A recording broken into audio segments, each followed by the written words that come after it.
no flips, no tricks, just karate do. This is Joey Castro, Northernwood Productions. You're watching Champions in Action.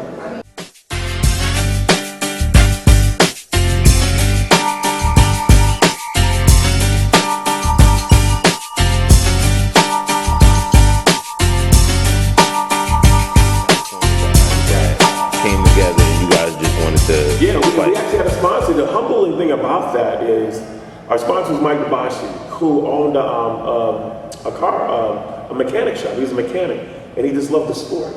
And he had sons who did it, but they stopped, but he still loved the sport. So he would pay for us to go to all the national NBL events and the Super Grands. No per diem, nothing like that. But this dude had literally paid for some of the big dogs, and this is where we all started. Myself, Raymond started there. We even flew Johnny down. Johnny fought with us, Carlos Tierney, Chris McBride, the list goes on. And it was just usually just 3 guys and the sponsor who didn't want to coach, he just wanted to pay for it. And it made us have such a bond because it was us 3 with the small salary against the world. And man, I got love to this day for Chris McBride, Leo Creer, Jose Pacheco, Carlos Tierney is my man.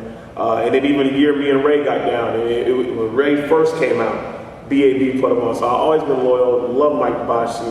One of the best sponsors I ever had because the man did it from here. He did it old school. He did it, like they say in church, that agape love. He gave it to you, didn't expect nothing. And those are the sponsors you have to respect. Now, you left from there, you went to CJB. Yeah, and it was hard for me to actually leave Mike because I was contemplating retirement and just focusing on my dojo.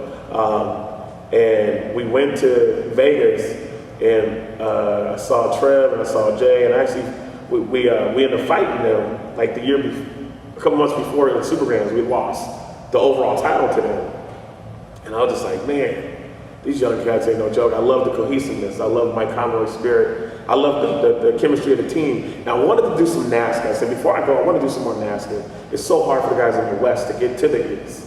So I want to do some NASCAR before I call it quits. And Conroy ended up approaching me after me and Raymond fought for the Grand. Raymond, you know you owe me that one. You just scored that last point, winning overtime, but yeah, in Vegas. And talked to me about it, and I talked to Mike Bosch, and I wanted to get his blessing. And I said, I just want to do NASCAR. I know this is not in your budget. And from there, I don't care what anybody say. Put that focus on the greatest 3-man team, at least in the last 20 years. Damon Gilbert, Trevor Nash, Jason Morelli. Check the stats. Now, here's my question. From CJB, you went to John Paul Mitchell, yes, sir. Current team that you're on. But CJB went through some changes also. Definitely.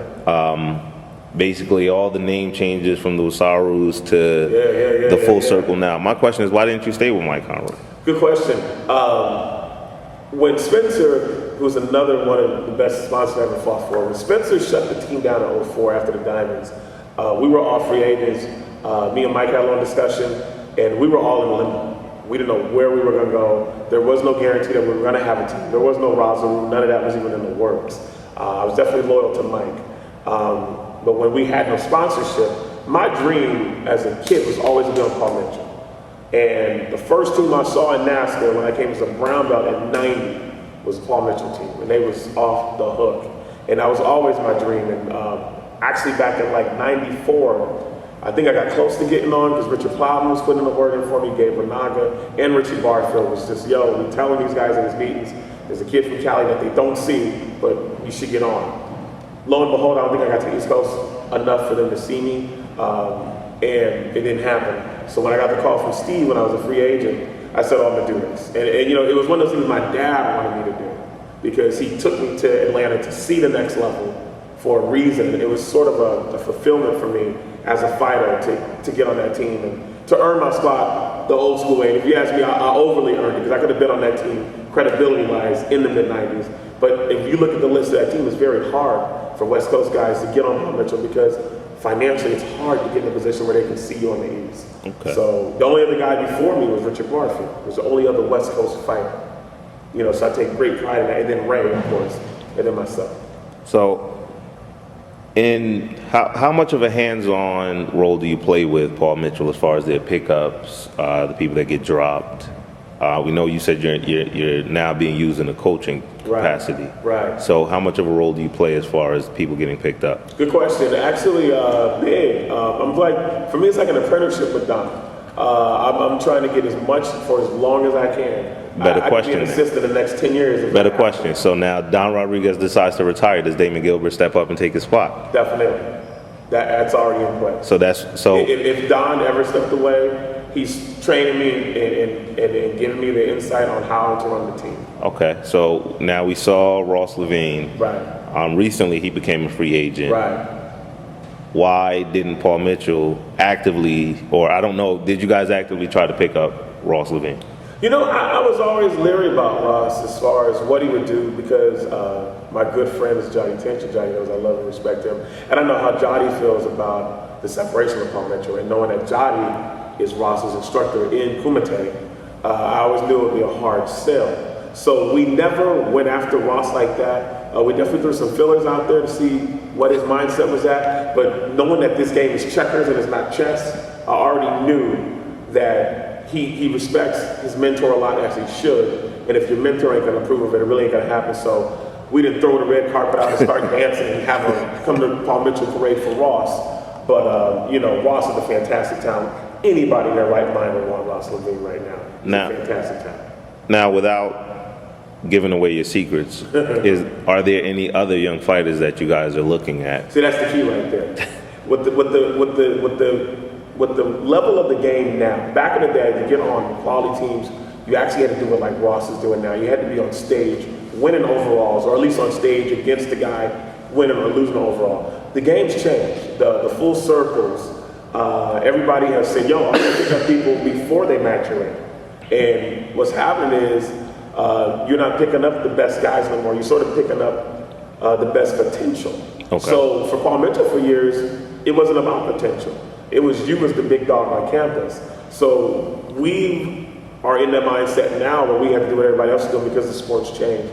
We got to go and look at guys a little bit younger, look at a diamond in the rough, possibly help assist him or her, get them to where they got to go, roll the dice to see if they got it. But the days of just saying, yo, that guy won 5 overall grand championships, that's the guy we're going to go after, it's over because he'll already be on the team before he won his first. Now,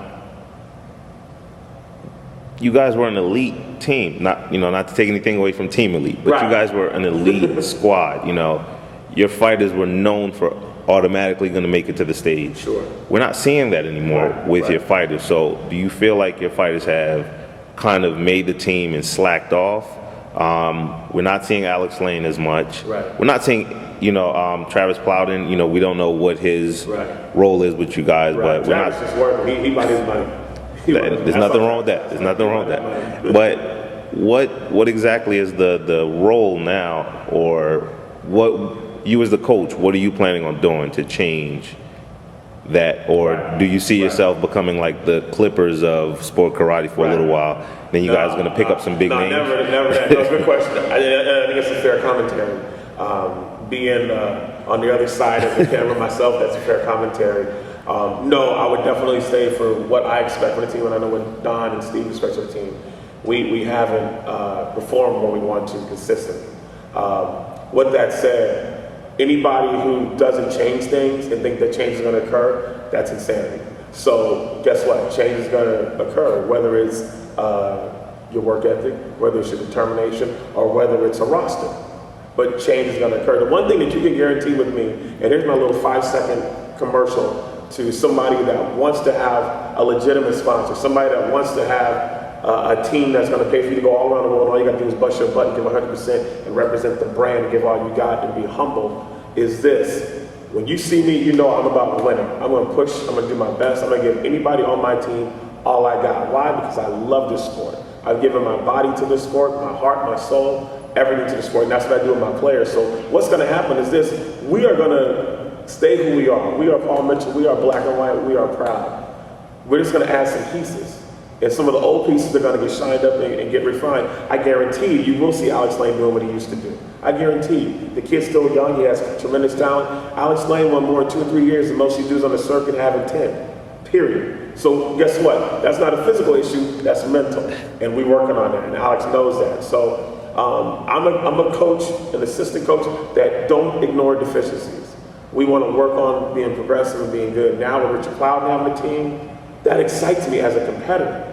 You know, that excites me to stand across from Richard now, and play chess. He has a very good squad coming Richard's out. the man. Richard's but the man. To me, kind of sleeper squad, and I've spoken to both of, I guess you would say, the top people on the squad. To me, would be a team proper.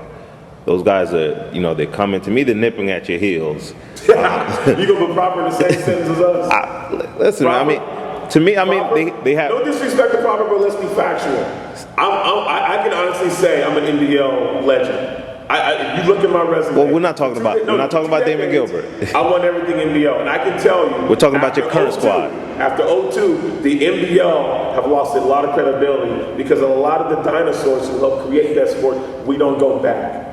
Trevor Nash, J.C. Tankston, Raymond Daniels, Damon Gilbert, etc. We don't go back. And that's a whole other interview you can come talk to me about. But my whole thing is this. I love proper. I love Bay Area. I'm proud of what Junior Salientes is doing. No way could you even put him in the same category as until some of those guys are winning national events that ain't in the backyard in Cali. Okay, well, I'm not talking about fighting in Sacramento. Well, do you see the potential in a lot of those fighters? Let me tell you why. Because they got talent. Because they got dudes from the Bay Area. And the Bay Area has been deep forever. Guess where I'm from? Oh my God, the Bay Area. The Bay Area has been deep forever, so they have a huge potential, and I hope those guys make it. Because guess what? That's why I was in the sport, to represent where I'm from. How many times have you heard somebody say on stage from Oakland, California? Before me, guess who it was? It was Sean Adams. You talking about a 10-year gap? Guess what? Look at the stats. California cats that have won overall grands in NASCAR from Northern California, crickets, Damon Gilbert. I don't want it to be like that. I want people to know we nice. So I want the Proppers to come out here and show them that the Bay Area is legit. But you can't put them in that category until you get your butt all around and fight everybody. But I think they have the potential. We've been doing this 25 years. I got to give Don Rodriguez his credit. You can't do a 2-year team and say, yo, they're coming up on Paul Mitchell. No, but do they got talent? Yes. I love Jefferson. I love my man. God, I forgot him too, but I love those brothers because they caught Kempo as well. So I wish them nothing but the best. Now, you can't put them. A squad that has been making noise to me on the West Coast have been the Dumalos. Oh, Doomlaus. I'm sorry. Why haven't we seen them being picked up on a? Here's the thing, and I shouldn't do it because I'm gonna give too much credit. I'm gonna steal a line from Johnny. Everybody wants to be the man in a small pond, but not a lot of people are trying to do it in a lake. How nice are you? These guys have to do what I did, and that's why I'm gonna give them tough love, because that's what Richard Barfield gave me. He said, Damon, you gotta stop winning all these local tournaments, save your money, go out here and give it a shot. And our guys in Cali, for us to stay relevant, they have to do what I did. Guess what I did? My church sent me to my first Super Grands. They sold barbecue dinners. They said, we'll make the barbecue, you go drop them off. That's how I got to my first Super Grands.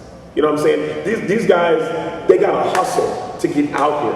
I'm not going to be nice to them. I am the governor of Northern California. All things go through me.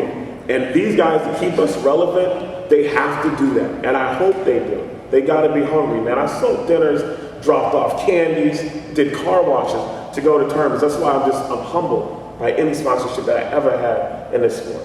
Now, one of my normal questions during an interview is, what's your most trying time? For those of us that are followers or fans of Damon Gilbert, I guess we would all know the answer to say is when you had your neck injury. Right. Can you just give us a brief rundown of the history of what happened? Yeah. And your current status. Quick version is, for about 2-3 weeks before I even got hurt, I had severe numbness in my fingertips, which is, if you have that, that's a sign for anybody that you might have something going on with your cervical portion of your body. And I remember that night I was working. I taught defensive tactics in the academy, which is very physical. We're punching, throwing, shooting, the whole 9 yards. I love DT. And I got on a plane, came down to Virginia, actually in this area, and fought. And barely got hit like this hard. And I got minor whiplash. And then my hands were numb, couldn't feel nothing, everything's all bad, had it later in emergency surgery. What the doctor told me, Dr. Spizak said, is I have what's called degeneration in the neck. And in cervical stenosis, which was, I have a narrow spinal column that you never know until you get minor whiplash. But that whiplash is what will do you. So the issue with my fingertips is because the herniated disc was already pressing on my nerves before I even got hit. So basically, the doctor said, I had my son was 2 at the time. He said, if I was wrestling with my 2-year-old son, this would happen to me. So I had to get the corrective surgery. Everybody know me. That wasn't the hardest part. The hardest part, I'll get to that. After I had the surgery, I came back. I had surgery on June 24th of 05. I came back to Charlie Lee's tournament where I got hurt. The next year, the same spot. Went through pretty much everybody. Had a great fight with Raymond B. Raymond. Was beating Jason up until like the last 7 seconds. My boy came back. He got me. And I told everybody, I said, I'm back. And that wasn't the hard part for me because I knew I was going to come back and I knew I was going to win grands and I knew I was going to be relevant. The hard part for me was in 09, towards the end of 08, I started getting some more symptoms. And I said, man, the surgery, it should have been done. And so I set up the surgery after the Super Grands. I said, after the Super Grands, I'm going to get another surgery and I'll come back, I'm going to come get these cats. I'm 38, I'm loving it, I want to keep getting these youngsters. And man, I woke up from the surgery table, I looked at my little wristband with my name on it, blood all over my wristband. I'm like, I'm not supposed to be like this. So I went in for what's called a laminoplasty, which is a small surgery, no screws, to take some of the pressure off that came back to haunt me. But what happened is, you never know how bad everything is until you get underneath the knife. And they did a stress test on me after I had the surgery, and after I had the surgery, nothing on my right side worked. So they kept me asleep, and then they did what's called a laminectomy. So then they fused C3, which is like right here, all the way to T1. Before we go, I'm gonna show everybody my scar. Because it's a testimony, and if I can inspire anybody, then this might be what God might have me be the one to go through this for. Now that was the hardest part, because I woke up thinking I was about to start my career again, and literally, it just changed my life. I couldn't walk for 2 weeks. I had to do in-home care with the therapy, and while I was going through all of that, my father passed away. Literally, my dad came into the room. I was stuck on the couch, neck brace on. I had to wear for 6 weeks. I couldn't lay down. The bones was just messed up. And I'm sitting like this. My dad came in. So my dad was teaching all my privates because I couldn't get up. And he touched me on the head and he said, son, I'll be back after I teach to come check back in with you. That was the last time I saw my father. My father left, went to the dojo, and he actually collapsed and had a heart attack in the middle of the private. So from that moment on, I couldn't walk. I told myself it's time for me to do 2 things. Act like the way my father raised me, or I can use this as an excuse to just become nothing. I threw the walker. I was 37 years old with a walker. Couldn't walk 5 feet. Put the walker down. I told my mom, let's go to the dojo. We got the call, and I haven't looked back since. Got my butt back to work. I got my life right spiritually, and it's a testimony, man. Because literally, it was a make or break moment for me, and I totally just give God all the praise, and I just give my father a lot of praise for keeping me in the martial arts, because that was a martial art moment. It had nothing to do with the technique. It had nothing to do with me showing that I got a crazy chamber or a good blitz. It had everything to do with what is my character like. How do you honor somebody? You honor them by showing that what they taught you is relevant and keeping that going. So that was it. That was the hardest part for me. 09, January 21st was the hardest part for me. And I'm here, and that's why for me, if I'm gonna get some guys with Paul Mitchell, you're gonna be as motivated and focused as I am, because this is where I'm coming from. Now, you mentioned your father, but I'm pretty sure you have a couple of other people. Sure. Being a pioneer in sports karate, who do you say you look up to? Man, God, all the deceased, I'm getting old. God rest his soul. Tony Satchel Williams was a big, oh my God, I loved his swag, his back fist, his aura. I love the fact he was from Cali and he was on TV, he was in Lionheart. I got to fight him. First time I fought him, it was just total respect, and he just killed me. And the kind of brother he was, he grabbed me after he just totally murdered me at like 18. He said, if you ever fight me like that again, I'm gonna knock you out. Fight me like you know how to fight. I just had so much respect for him, I couldn't do it. And that next time we fought, it only took him one time to have me. and we went at it. I ended up getting him, but man, him, Woody Sims is another guy from California that's a pioneer for me that I grew up watching, loving. Richie Barfield, the fact that he was the first dude to put on JPM from where we from, that's huge. Richie Barfield will always be that guy for me. Sean Adams, who I was a student with at the same dojo. I was a much younger belt, but Sean Adams, who won the Diamonds back in '90, he was on Power Up with the Brady brothers back in the day, dating myself. Big fan of Sean Adams. Had mad love for Sean. Hakeem Austin, I was a huge Hakeem Austin fan coming up. I loved his swag. I loved how cool he was. I loved the fact he used to hit dudes. As you can see, I loved all the hitters.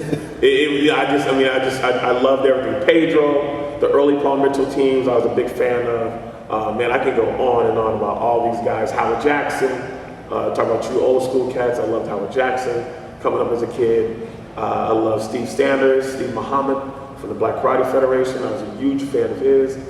Oh man, it's too many to name. Now, what advice would you have for the newcomers, the 18 or 17-year-old Damon Gilbert sneaking into the adult division? What advice do you have for him? Iron sharpens iron. And what I mean by that is, put yourself in a position where you're gonna get good training as it relates to the sport. You're gonna get somebody who's gonna give you sport-specific drills and sport-specific philosophies and training to help you become better.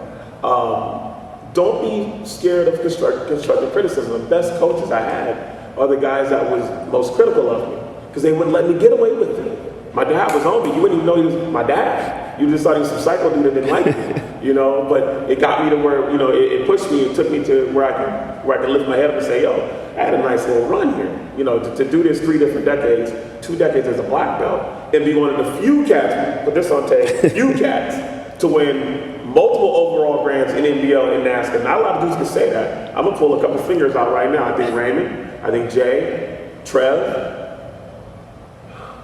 It's a pretty short list. A couple others. If I forgot, please forgive me. But I'm proud of that. I'm proud of the fact that in the 30s, no one was winning overall grants in their 30s. When I was in the 18, 20, before AP, and they used to kill people, don't get that twisted, because AP and Richard beat me when I was young, and they was 30 murder people, and that's what let me know when I get 30 I can fight. But for the last, from 2000 to like 2009 when I stopped, I was the only dude in the 30s for that whole era to win multiple grants. And I'm proud of that, because I was older, had surgeries, my back, my neck, my feet, my arthritis, alopecia, whatever. Now, with all your accomplishments, do you think you get recognized as you should? Probably not, but I'm so good with it because it's called self-esteem. I gotta like who I am. No, I wasn't a flashy cat, but I'll knock you in your face. I'll hit you. I know I wasn't the dude that's gonna put on the face shield and blitz everybody. No, I'm not. That ain't me. I wanted to plant my feet like I was taught and hit you because ultimately this stuff was supposed to be sort of relevant to your self-defense. So I didn't come from the blitzing era. We was more so combinations and hit and dig your feet and go get it. And there's nothing wrong with that. But I think I'm not that flashy, but my basics was nice. My mentality was good. It was what it had to be. My fight IQ, I always wanted to get better. I don't know what my grade would be at the end of my career, but I always believe in having a high fight IQ. So, I probably don't, but I'm so good with what I did and how I was and what I represented. Now, a little bit off our schedule, sure. Number of questions, but we see that All-Star Gear, they put out a series of gears to commemorate fighters. Ross Levine has his own, Raymond Daniels, Regina Thompson. Oh, good. I love Regina. Why haven't we seen Damon Gilbert? Probably because, I'm a Paul Mitchell and I had nothing to do with that company. And I don't blame him. Well, Ross isn't on All-Star But Implex is Jason Chen. So they're all the same entity. So they should take care of each other. But I mean, if we're honoring, when Shion came out, I had my own signature gear in my little prime. But I had the blue Shion gear. Okay, so I have my own signature back in the day. So let's pitch something to All-Star Gear. If we were to get a Damon Gilbert All-Star Gear line, what do you think it would look like? Wow. Is it black and white because we're honoring Paul Mitchell, or I don't know. That's a good question. are we That's going back to the CJB colors? That's a good question. Maybe like a little mix of everything, man. Just if anything was signature to me, I would want it to be solid and I want it to be passionate. As long as it had passion in there, was solid, I'll be good with it. It could be pink. You know what I'm saying? It would be good with Breast cancer. You know what I'm saying? There you go. Those are the real fighters. You know what I'm saying? And I can relate to those people who have major injuries, and it didn't have nothing to do with the physical. It's like, where was your head? Are you going to fight this fight mentally? And that's where I'm at. That's why I'm like, I love when people say, yo, Paul Mitchell, they're not as nice as they used to be. I love that because I'm all about that motivates me. That motivates me to keep looking at how I can help my guys get better. That motivates me to work on being a better recruiter. That motivates me to be able to try to look at talent before it matures. You know, as a recruiter, who are you looking to recruit? Man, anybody. Okay, shoot us a name. Live, sleep, drink the sport. Shoot us a name right now that has potential to be on. If you give me Damon Gilbert pre-surgery, that'd be the #1 pick right now. Because that dude was down for his team. That's what I want. He's on CJB, you can't get him. Got me on a different track right now. But no, there's so much talent out there right now. There's so many dudes out there right now, and young female fighters. And there's people out there that I've sort of let them know I would love to have them fight with me, and that hasn't happened yet. But I'm a man of faith, and I believe that what's ever supposed to happen for me, and it will happen. And I just got to be patient. I can't have that microwave faith. Paul Mitchell hasn't fallen off though, because Chelsea's kind of holding it down for you guys. Chelsea's a beast. Chelsea have kept the expectations of what it means to be an elite fighter, and she's led by example. Now, what's Trevor Nash's status with Paul Mitchell? Because we saw him with a full circle uniform. Trevor with a full circle uniform on. So here's the thing with Trev, and I love Trevor to death. That's one of my favorite teammates. Like I said, I think we're one of the best 3-man teams in the last 20 years by far. Trevor has what I was simply, and I've told this to some of his friends, and said he has the freedom of choice. He can fight where he wants to fight. He deserves that. He wanted to fight with Mike Conway. I don't blame him. Mike is a tremendous coach and a better person. So that's what he picked. So that's what he's doing. Now they want you downstairs. I was still fighting. They want you downstairs. Trevor, I wish I was still fighting. Sounds like a call out. Do what they want to do. Now they want you downstairs, so we're going to kind of rifle through these questions real quick. Tell us something that people would be surprised to know about Damon Gilbert. God, they'd be surprised to know that I'm for all the tough guy, mean guy, aura that I have. I'm a real God-fearing man. My parents are pastors. I still need to get my life together 100%. But I'm working on it. I'm a God-fearing cat. I'm in Bible class. I work. We do a lot of outreach with the homeless, the whole 9 yards. Everybody probably just look at Dame like he's just this loud, crazy guy. And that's my 2-minute persona when I'm fighting or when I'm coaching. But people probably have no clue that I'm a God-fearing man. And I should be able to show them that more. But that means I got to work on me a little more so they should see that. From now on, we're going to call you the TD Jakes of karate, right? Man, I'm a white belt. TD Jakes is a grandmaster. I'm a white belt. Now, normally we'll ask for 10. We're going to ask for 5. Okay. Give us your top 5 martial artists, and it doesn't have to be in any particular order or from any particular decade, but your top 5. Wow. I'm just going to put as a unit the Gracie family. I believe what they've done as far as this grappling awareness has been tremendous. I've had the opportunity to not only teach on seminars with Hoist and Hoyler, but to also do some training with Henry Gracie and the Gracie family. Going back to my original instructor, Bill Owens, tremendous martial artist, wonderful person. CJO Professor Barato, another person that just is responsible for many Kajukenbo practitioners and what we do. And then, of course, for me as a kid, I loved Bruce Lee. I mean, that visual was great. And I'm going to even give Ralph Macchio a little props. But actually, I was more of a Johnny cat. I like Johnny. I wanted the Cobra Kai gi. I wanted the cut-off sleeves. Oh, you want to sweep the leg? Oh, man.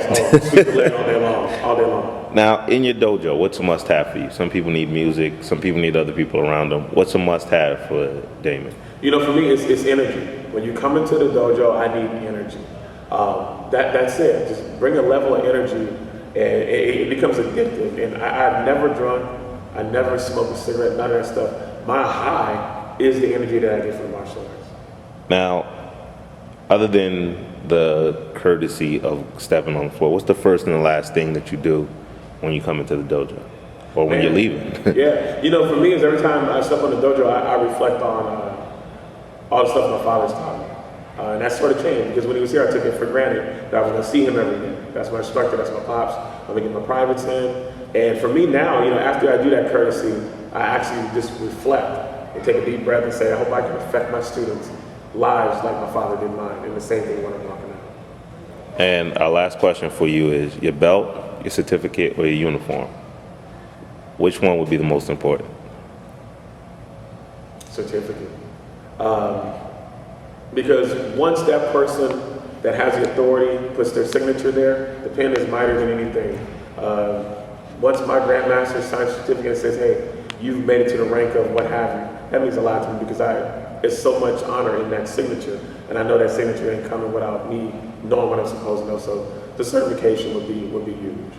Now, we definitely want to thank you for taking the interview. Oh, man, thank you so we know much. Normally you're on the other side of the camera, doing the Gilbert gripes, you know, so we'll look out for those, because I'm sure you have more of those coming up. Yeah, you know, we got some surprises coming up. And we're looking to see you on the outside of the ring, coaching the John Paul Mitchell team. Yes, sir. And for those that are up-and-comers. I'm looking at you. I already seen you. I wouldn't get over this. I've seen you already. I'm watching. But yeah, no, we're looking. I'm looking, and remember this interview, because I love this interview. Come back and look and say, yeah, the team wasn't #1. They're in that tier, but they're not #1. And we play the tape back a little bit from now, and remember, I'm a man of faith. And we're going to be all right. Or remember that I said that Proper was going to step up and be the next. And if they do, I respect that, because all those dudes is from my era. So guess who they got to give a little homage to? I definitely lay some groundwork from the TD Jakes of karate. I love the TD Jakes, and then I got a little Al Capone. I don't mix, but yeah, I got a little gangster too. We have to work on that. So, want to thank you once again. So much, sir. And we'll look forward to a part 2, right? So the next time you're on the East Coast or we're on the West Coast, we'll definitely follow up, right? This is for all them cats. Can we get close to them? Everybody keep asking why I don't fight anymore. This is why I don't fight. One, because I'm coaching, but two, did he want to really? You just wanted to take your shirt off, right? True story. This is the testament. I need the visual. That's C3 all the way to T1. I got 10 screws and 2 rods in the back of my neck. Wow. So for me, basically, my wife told me if I fight again, she'll divorce me. So that's pretty much why I don't fight. Yeah, it's pretty. Can I fight? Sure. But I'm on a different road right now. But that's just to inspire somebody. If you got an injury, you got something major, it ain't over. All that is, that's just a tattoo to let me know that God's been good to me, and you gonna see me again.